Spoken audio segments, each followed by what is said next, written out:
And a top focus in Wion at this hour.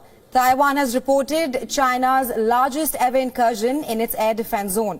Taipei says 71 Chinese Air Force aircrafts took part in the military drills near the island over the weekend. Taiwan further adds that at least 43 of these planes crossed over Taiwan Strait's median line. The median line, which is an unofficial buffer between the two sides that lies within the defense zone. China, which claims Taiwan as its own territory, said that it conducted strike drills in the sea and airspace around Taipei. Beijing says the drills were in response to what it considered provocation from Taipei and Washington after a new U.S. defense authorization law was passed. The law aims to strengthen Taiwan's defense capabilities against growing threats from China. The Taiwanese president, Tsai Ing-wen, meanwhile reiterated the need to boost Taiwan's defense capacity. She emphasized on how it was imperative to be united against China's growing aggression. However, the Taiwanese president made no mention of the latest military drills by China.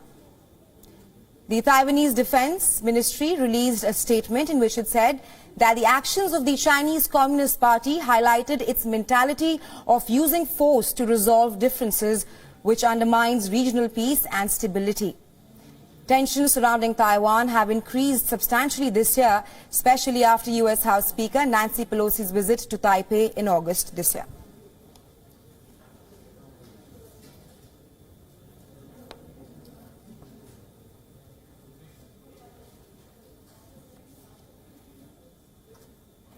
And for more on this, joining us live is Vincent Shah, who is a political analyst, and he's joining us live from Taipei. Welcome to the broadcast, Vincent. Thank you for having me. Now, 71 planes flying into Taiwan's air defense zone. It is a record high number. I want to ask you that how significant were these incursions and what exactly triggered them? Well, they follow a long pattern of Chinese intimidation and Chinese aggression that has been intensifying over the past year.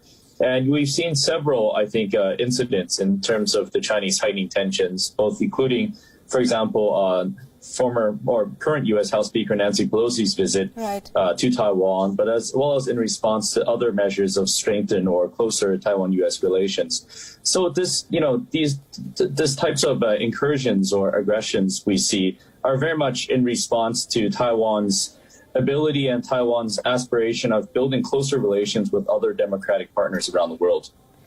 Right. Now, like you mentioned that this was done to intimidate. So I want to ask you that apart from intimidation, what is the bigger message China looks to send out to Taiwan and the U.S.? Well, I think there's very much a political message underlying Chinese actions. As you may know, Taiwan is entering a national election in 2024, January 2024. So we should see our presidential election start sometime by spring next year. And as a result, I think the Chinese do very much want to formulate a message where a vote for this ruling DPP party is a vote to bring us closer to, I would say, military actions. And so I think there's very much this political message that they're trying to spread here in Taiwan's populace. And China is very much trying to have Taiwanese electorate vote for a political party that they see as much more friendlier towards their interests. Right. I also want to add that the drills were conducted just few days after a new U.S. Defense Act, which aims to strengthen Taiwan's defense capabilities. What kind of response can be expected from Washington now? Well, I think we see U.S. policymakers very much interested and very much, I think, eager to do things in terms of strengthening Taiwan's self-defense. So we've seen, for example, these provisions in the budget that was unveiled a few days ago in Washington, D.C., in terms of strengthening Taiwan's military, providing loans, engaging in a military modernization campaign. And I think all of these actions are going on behind the scenes as well in terms of, longstanding venues of Taiwan-U.S. corporate military and security cooperation. So in that respect, I do think that the U.S. will probably see these sort of incursions as impetus for doing more on Taiwan and for hopefully spurring kind of more concrete action, not only from the U.S. itself, but also from other like-minded countries, including Japan, including Australia. Right. Thank you for joining us. Sorry about that. Including Japan, including Australia, and hopefully including other democracies like India in future. Right. My last question to you. Do you think Taiwan is prepared in face of a Chinese aggression?